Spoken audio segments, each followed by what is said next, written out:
Stress and anxiety, we use these words all of the time, often without thinking about them, thinking about what they really mean. You may have heard people say, I'm stressed or I'm anxious. You may have even said it about yourself. And what if I told you that even though these words get used interchangeably all of the time, they actually refer to two very different experiences. And here's why that matters. Because if we don't understand the difference, then we risk getting the wrong kind of treatment, the wrong help, the wrong therapy, the wrong strategies in order to be able to cope. So we might try mindfulness when what we really need is boundaries. We may try working through it or powering through it when what we really need is rest. So I'm Tom Phillips, I'm a clinical hypnotherapist, and in this video I'm going to break it all down for you. I'm going to explain what stress is, what anxiety is, how they're different, how they can be similar, certainly in terms of the symptoms that they cause, and more importantly, what you can do about it. And this is something I wish I'd known 30 years ago, because when I first went to get treated for what I thought was anxiety, my GP thought was anxiety, I actually had stress. And so I got the wrong treatment for several months. Let's begin by looking at stress. So stress is a psychological and a physiological response to something external, something that's going on outside of us. Might be a deadline in work, a demanding customer or client or a patient, an interview, a presentation, an unexpected bill that you weren't expecting to pay. All of these cause very specific challenges. And when that happens, our stress response kicks in. And this has been part of human DNA for, thousands of years. When these things happen, we go into what is referred to as fight, flight or freeze mode. You've probably heard about that. When that happens, we start to release hormones like adrenaline and cortisol. Our breathing speeds up, our heart rate speeds up, we sharpen our senses. All of this allows us to become more focused and more reactive to whatever the cause of the stress is. And this can actually be useful in short bursts. So, when we need to get through a stressful situation, that's helpful. So when we need to deliver a great presentation, do well in the interview, get a good result in the exam, that kind of stress is helpful. But when it becomes constant, when it goes on for too long, then our mind and our body really start to pay the price. You may find that you're feeling tired. You might be getting irritable with people, friends and family, colleagues in work. You may be struggling to concentrate. You may be experiencing physical symptoms like headaches. You may not be sleeping properly.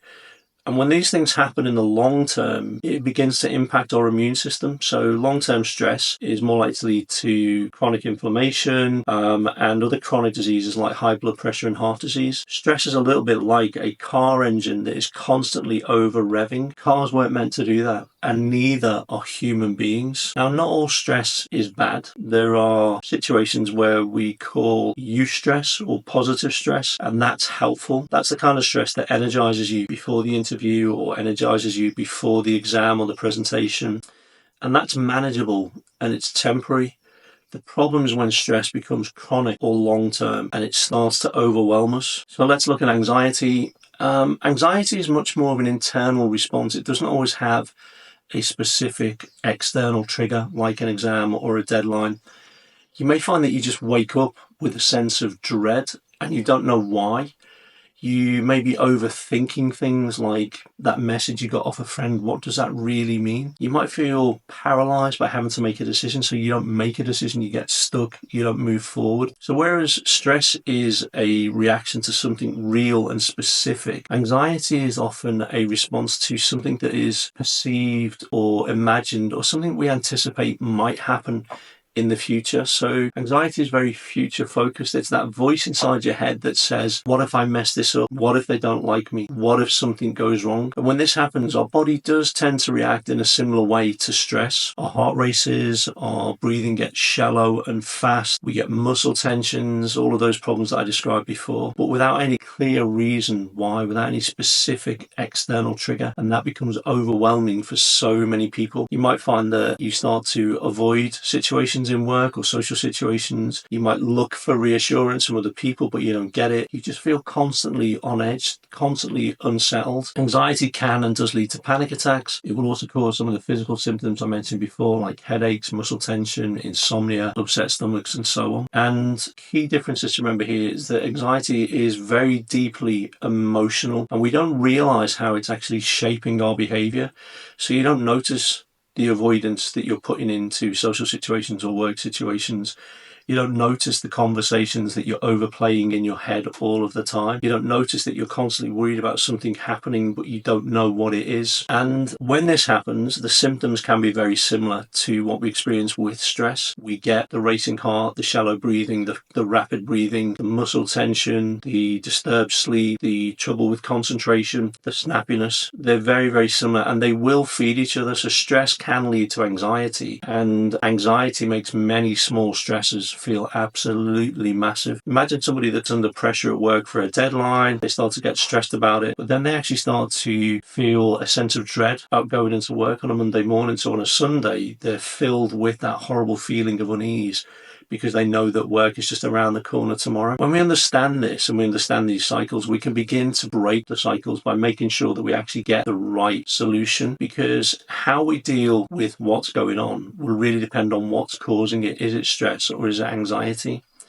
And with stress, I would typically look at my clients' boundaries, their workloads, their nervous system regulation, and how they solve problems on a practical basis. It's very behavioral based. With anxiety, we go a lot deeper. We look at beliefs, we look at thought loops, and we look at what we call in particular limiting beliefs. And all these things allow us to kind of go deep into the subconscious, which is where the problem exists and where the problem's been caused, and start to look at how we can change those thought processes, those belief systems, so we get a much better physical response. And as we do that, you begin to realize that you have choices. And as we change those thought processes, those limiting beliefs, everything else begins to change. So we begin to reduce or eliminate the symptoms, and we just look at the world very, very differently. We change that internal thought process. We basically change the lens through which we are looking at the world around us. And when we do that, we begin to realize that we are in control and we have a lot of freedom to make choices, to decide how we deal with situations moving forward. And that puts us back in control. So we eliminate our stress, or we eliminate our anxiety, or at the very least we begin to manage it a lot more effectively, so that we run our lives rather than stress and anxiety running our lives for us.